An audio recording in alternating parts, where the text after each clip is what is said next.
Hi everybody, well we have made it. We're up to the fourth element in this series, the last video of the four essential website elements that I use to attract new potential students every day. And so the last topic that we're going to cover is high value free content. So this is something that I believe you need on your website. More than just a service list to your lessons and a couple of photos of you rocking out with your guitar. That's all fantastic, but we want to give people a really fantastic experience on your website. So what do I mean by content? I mean, videos, articles, blog posts, the opt-in offers. We want to really over-deliver in value. So I'd like to take you through some of my blog posts and just show you the power that having some great free content has.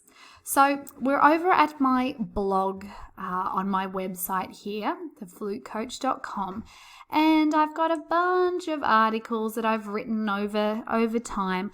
I don't have stacks and stacks, but I have very strategically chosen them. And that's because I know my audience. I know my audience, which is beginner or beginner again adult flute learners.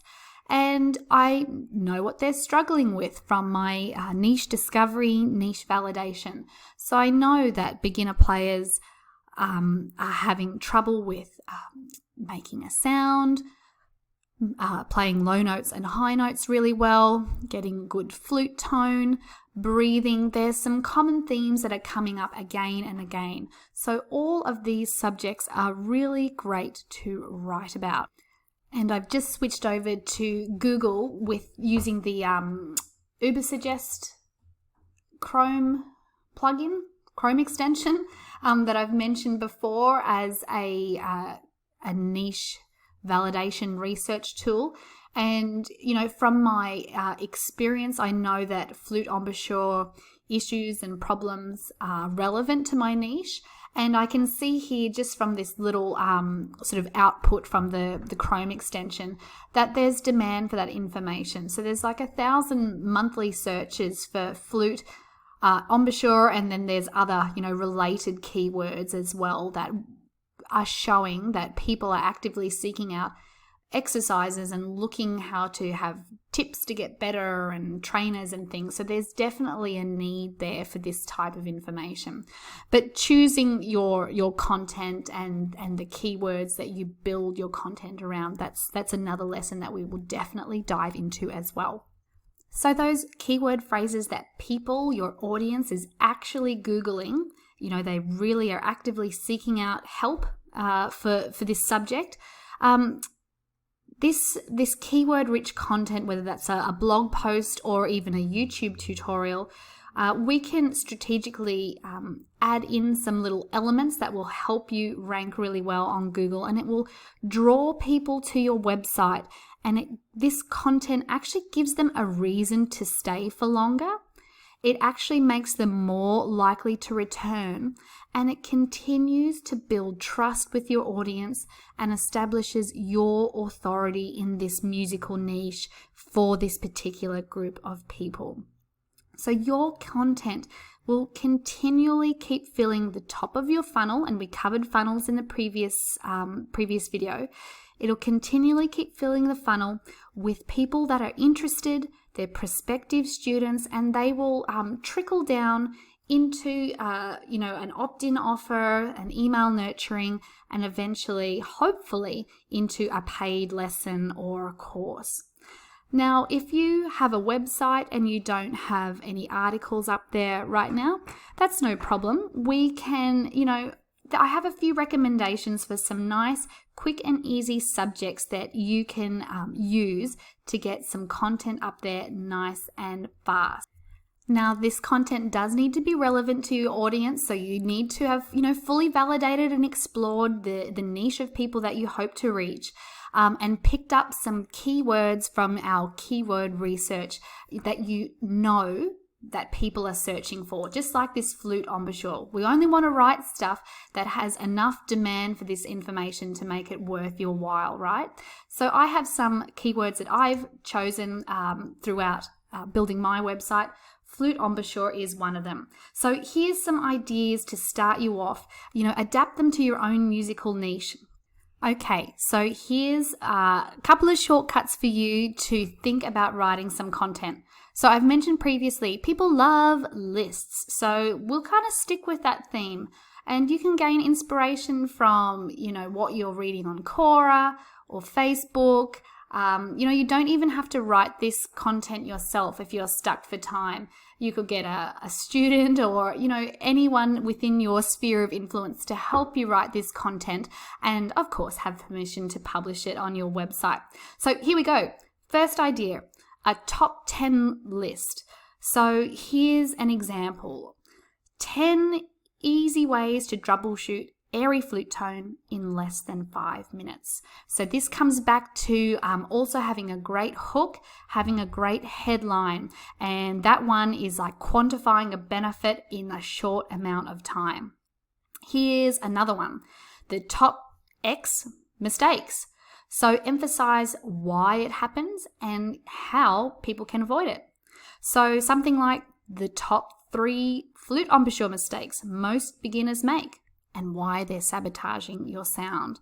So that's another idea. And all of these examples I'm going to give you are examples of articles that relate to the keyword of flute tone and the concept of improving flute tone. So I have a theme here.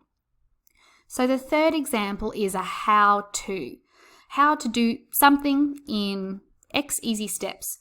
So how to correctly position your flute in 3 easy steps and zero in on terrific sound. So of course you can replace any of the terms in the list with words like, recommendations, benefits, myths, ideas, secret weapons, drawbacks. Just be creative in how you present your information.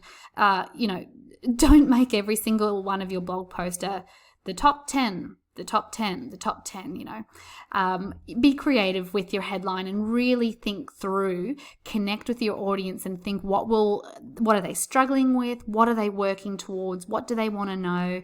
What have they expressed interest already in learning?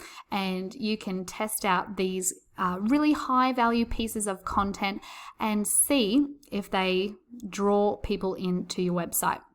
Now, remember, each of these are meant to only be a teaser, right? So they all should be leading or part of a funnel, part of the solution that you provide. So whether that be a course or your lessons, everything should lead back to you. So I do recommend, like in this article that I've showed you before, that there's opportunities for them to take some next steps. So a form to opt in to a lead magnet, something that you can capture them while they're there and interested and red hot on your page so that you have the opportunity to follow up with them again. So now I'm going to take you back to my Google Analytics account to show you just the impact that having a couple of key pieces of content that are really well optimized for your desired keywords, just the effect that can have in driving people to your website. So let's hop over there now. So here I am in my Google Analytics account. I've come down the left-hand side here to behavior and then overview because I want to see what people are doing. So you can change the timeline here. Let's just do it for the last 30 days. We don't really need a whole year. So this shows you the daily traffic to my website in the last 30 days. So amazingly, I don't do any paid advertising, or at least I'm not at this time, just purely by the power of optimizing for keywords and creating content that I know people are looking for. I've got 9,371 unique page views. So that's pretty incredible considering I started with exactly 0, 4 years ago when I created the Flute Coach. Now, this does take some time to build up, but it is so worth it. I don't have to go, expend any extra energy finding these people. They are coming to me. So I'll scroll down here, and it shows me the top pages that people are visiting. And looky here, they are all blog posts. And like 20 or 18.6% of all the page views are this particular blog post. And it's incredible. People are really interested in this information. So if I just click on this blog post and see what's happening here, over this last month, 1,600 people have viewed this for the first time, a unique view. And they're staying and reading it for almost a minute, which is great. But as I mentioned, this takes time. It is not magic. Just because you put a blog post up there on a subject that people are searching for and you've written a great article on it, doesn't mean that the people are going to be flocking to your website. There's a couple of little tips and tricks that will help you rank really well in Google. So I'll show you. So if I Google, so this page is about flute notes, like low notes and high notes. So if we go over to my friend Google, and you can see what I've been searching lately. My webcam isn't working. So let's look at low notes on the flute. So it comes up with some search results. It looks a little bit funny because I've got some Google Analytics things there. But look at this. Look at this. I am the first article on the Google search engine results page. So that blog post is performing particularly well. And there is a couple of tricks behind why it's performing well.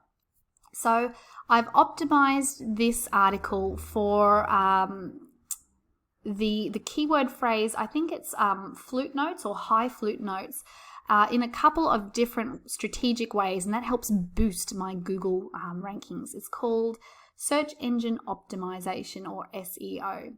So firstly, having it in the title of your blog post is super important. Having it in the meta description of your blog post is also super important. So it looks like I've got flute notes in there. And so this, when you're creating your blog post on your website, it will give you a little drop-down box that will allow you to put a small description of what the blog post is about. And so you must put your keyword phrase in there as well. Having it in the URL, that keyword phrase in the URL itself, hugely important. And then having that keyword within the body of the blog post as well is key. So having low flute notes, high flute notes within the body of your blog article, so that it makes sense, that you're not deliberately and awkwardly stuffing your blog post full of keywords. It's very obvious. Google knows when you're doing that, because the feedback will be that people go, I can't read this thing, and they'll click away, and you'll start to rank lower. So, you have to put these keyword phrases in a way that adds value and doesn't detract from your content. So they are just a couple of super quick ways that when you are writing a blog post and publishing it, that you can boost your rankings and start to draw in more and more traffic to that particular blog post. And of course, because we are strategic in what we do, this isn't just a standalone piece of content. We want to take people on a journey. And so I give people the opportunity once again to, opt in to that Flute Embouchure Bootcamp, capture their email, draw them deeper and deeper into the funnel to get to know me, and eventually come and join me in the studio. So I hope this little introduction to content production as a means of driving free traffic to your website has been useful to you. I know we've covered a lot, but I really hope that you take this on board and use it to your advantage and help grow an amazing, thriving studio. Bye for now.